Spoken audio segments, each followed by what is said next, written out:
Hai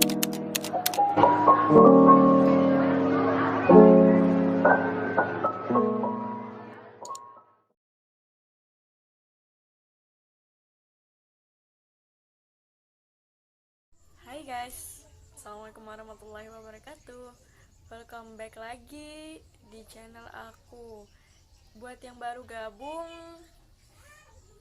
aku ucapin welcome. Dan buat yang belum, jangan lupa untuk di like, comment, and subscribe ya. Oke. Jadi teman-teman masih dalam cakupan pembahasan yang sama, yaitu tentang bahasa Indonesia dengan tema kali ini. Temanya adalah karya tulis ilmiah. Nah, jadi teman-teman, karya tulis ilmiah ini biasanya kita temui di sekolah tingkat SMA atau kuliah, atau mungkin yang SMP juga pernah membuat karya tulis ilmiah ini. Tapi sebenarnya teman-teman, karya tulis ilmiah ini banyak macamnya loh. Nah, untuk tahu info lebih lanjutnya, nanti kita bahas di pembahasan aku yang selanjutnya. Oke, tanpa berlama-lama lagi, langsung aja check it out.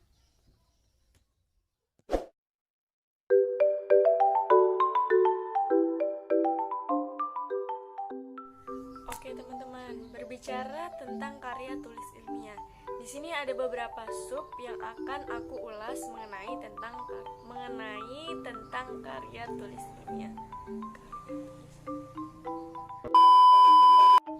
Oke, langsung aja. Pertama itu ada pengertian, kedua ada ciri-ciri, ketiga struktur karya tulis ilmiah, dan yang terakhir jenis-jenis karya tulis ilmiah. Langsung aja ke pengertian.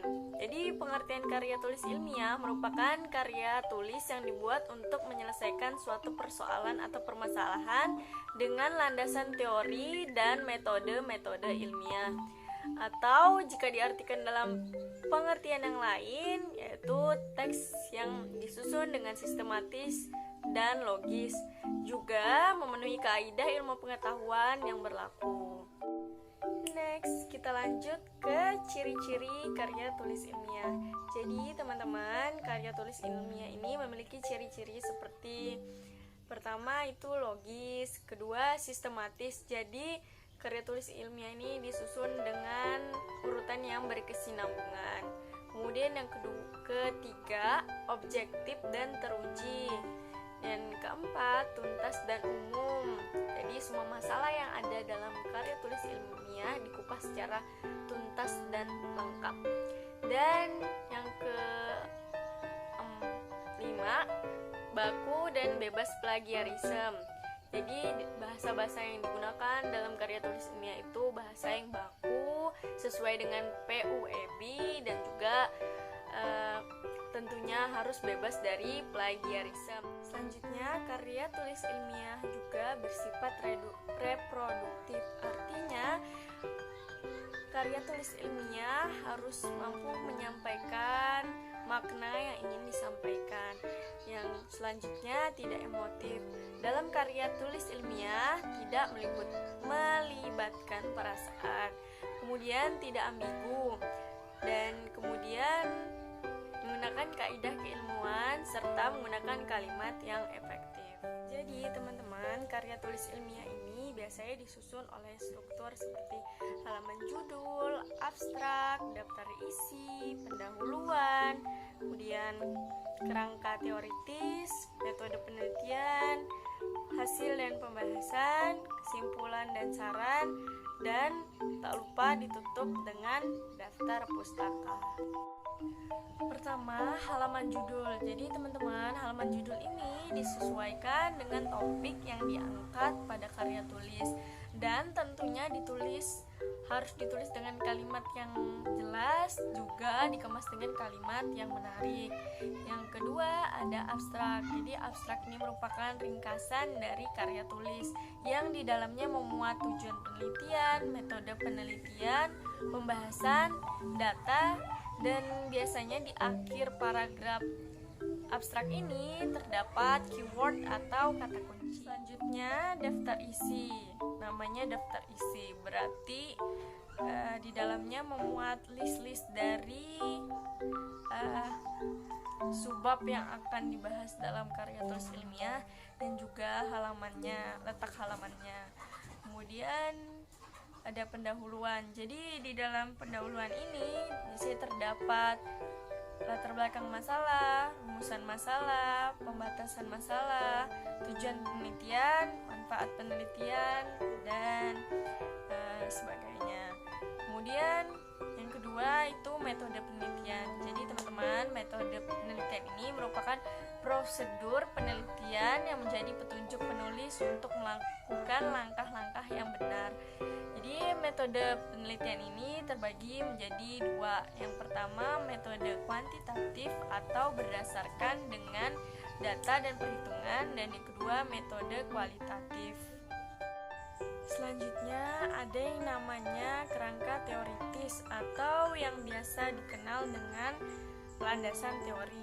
Jadi di dalam landasan teori ini berisi tentang teori-teori yang menjadi landasan atau yang mendasari dari suatu penelitian. Kemudian setelah landasan teori ada yang namanya pembahasan. Tentunya di dalam pembahasan ini merupakan hasil dari penelitian. Kemudian ada yang namanya kesimpulan dan saran. Kesimpulan berisi tentang kesimpulan dari penelitian. Kemudian saran ini berisi anjuran penulis terhadap hasil penelitian yang telah dibahas. Dan yang terakhir dalam struktur karya tulis ilmiah yaitu daftar pustaka. Kemudian kita beralih ke subbab yang terakhir, jenis-jenis karya tulis ilmiah. Jadi teman-teman, karya tulis ilmiah ini terbagi menjadi artikel, makalah, skripsi, work paper, tesis, dan disertasi. Langsung aja ke artikel.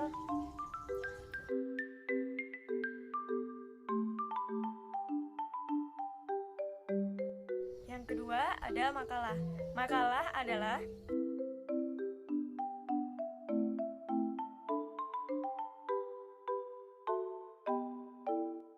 yang ketiga ada skripsi.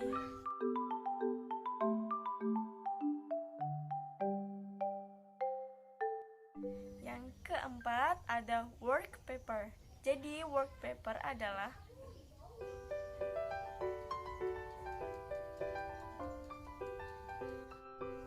yang kelima ada paper. Paper adalah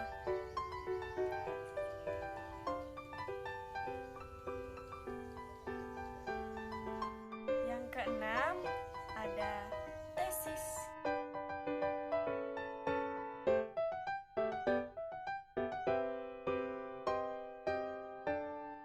Dan yang ketujuh disertasi.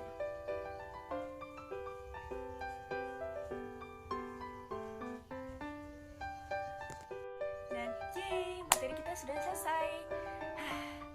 Gimana teman-teman, sudah paham kan apa itu karya tulis ilmiah, gimana strukturnya, gimana ciri-cirinya, dan apa aja jenis-jenisnya.